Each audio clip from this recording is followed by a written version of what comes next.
Hey there, Cruiser Nation. Man, what do we call this? Single speed Cruiser Nation? I don't know.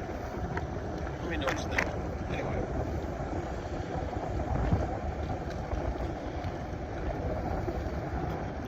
So, on the single speed, actually, on my puppy Panama Jack, we're going to call it the Panama Hack. So, on the Panama Hack, right around the neighborhood, right? Looking down the handlebar on occasion. That's safe. No problem. So anyway, a lot of people out mowing today. That's fun. So, what is it like to have your only bike being a cruiser? When you got it outfitted like mine, it's a good life. I got a thermos. I installed a little box on the back for hauling some things. I got the mirror. I got a headlight coming. Right. This thing is going to be a luxury car that goes 10 miles an hour. 10 miles an hour. How slow can you go? Well, let's put it this way. So it's the same speed as first or second gen Segway for 1% of the price. There's that. It's customizable. It's comfortable. I've got a cup holder, a phone pocket. You know, it's okay. So, can you go everywhere easily on a cruiser? No, not really. There are days. Hills are a little challenging. There's a couple here in town. I live in Battle Creek, Michigan, full disclosure. And we got a couple of hills there, some are good, you gotta walk up. You find the least, and it's not so bad.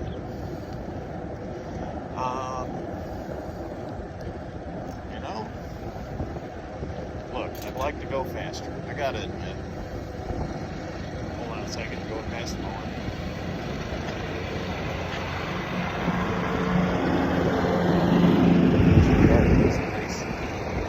So anyway, yeah, I'd like to go faster. But I think above all, I'd like to make it easier. So, I think I'm going to hashtag the Cruiser Nation. Because by the time I get done, it's not really going to be a single speed. Originally, this was built from the factory as a single speed, nothing fancy, coaster rig. And up in coming videos, you'll be watching me convert this to a minimum 5-speed. Most if I can find, you know, out of my freewheels floating around the house is 7. 7-speed I have was from a Mataku e-bike, which is now being sold on Amazon as a Miclon. The rubbish. I put it on another bike, and I think it was slower than this thing. And I had it in 7th gear with a big cog in front. I mean, top geared. I may have hit 8 miles an hour. Pedaling 110, 120 RPM. It was horrible. So I'm probably not going to use that. I think the set I am going to use is a 5-speed from one of my road bikes. And I am dissecting the road bikes in order to make some conversions. And you'll see those videos too. We are going to be building up a trainer in my basement with the Miclon frame. But we're going to shake it up a lot. That came with 26x2 wheels. We're going to be putting 26 by 1 1/4. So basically the older cruiser style road tires. Tires that aren't necessarily going down the road, but just sit there on a tree or anything. You know, not a big money build. So we're going to be using that set, and I think it's from Schwinn, Old Continental. Man, I got so many Schwinn parts, I don't know what to do with them. I wish I could have a party and like give all my friends Schwinn parts.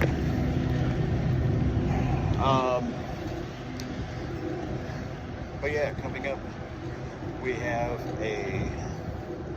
so we're going to do the 5-speed conversion on this baby.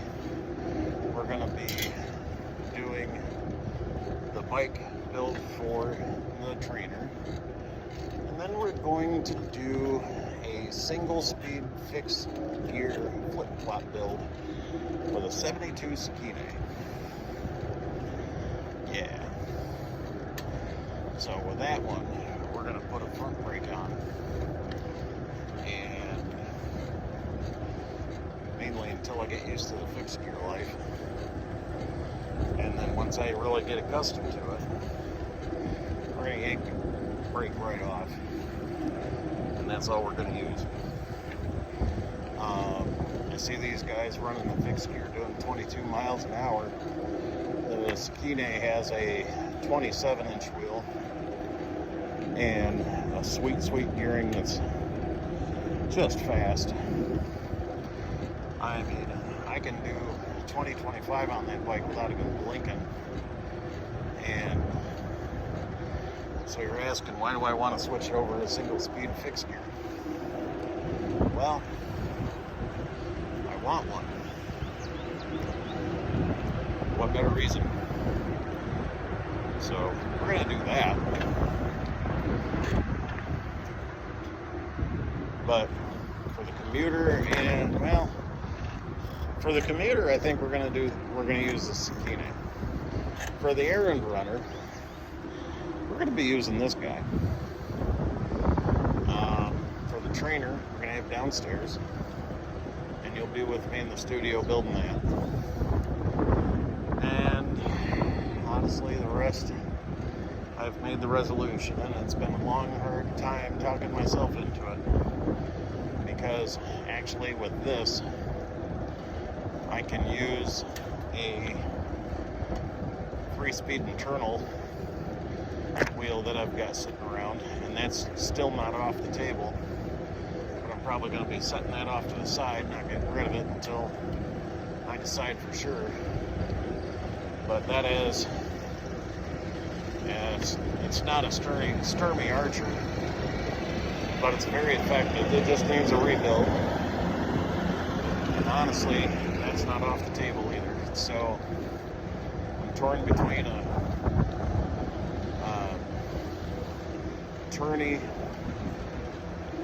Shimano Tourney set for the rear on this, which would put it to a 5-speed, or do I want to go with a 3-speed that is an average?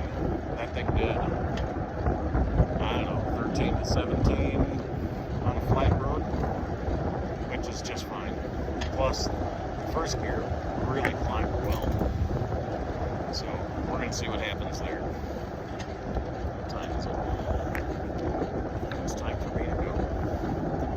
Got about half an hour before I have to leave. So, anyway, with this, we're either going to do the 3-speed internal, which is not difficult, nor is it crazy. We're going to rebuild that up, throw it on, see how she shifts, see what the top speed is. And if I can get 15 as an average, we'll leave it. We'll keep all the parts for the 7-speed. It all depends. I know I may build up 2 wheels. I have the 3-speed internal and the 5-speed. That will throw on a derailleur, set up the chain. I may do that first because that's a longer chain. It's easier to make a chain shorter than it is a short chain longer. So we may do the 5-speed and do a time test. Do up a 3-speed. Do up a time test. And what I'll do is probably size up 2 different chains. That way, you know, change the wheel, change the chain, off you go back to your uncle. And we'll go from there. So whichever one is easier up hills and faster on the flat, then that's the one we'll go with. Because with a frame like a tank, you want to be able to climb easy. And once you get the momentum, you want it to be easy to maintain a decent speed. So that's where we're going to go. I'm also going to invest in, I think I need a new battery on a SIM card or a memory card for my other camera. And we'll start doing some ride-along videos. That'll be fun. So we'll kind of see where we go, and that way when I do a test, you can ride along and see where we're at. So at that rate, I guess from the headquarters of Cruiser Nation, this is Everett Morris. This is Radio Salad Studios on his bike. And we'll send more to you later. Have a great one.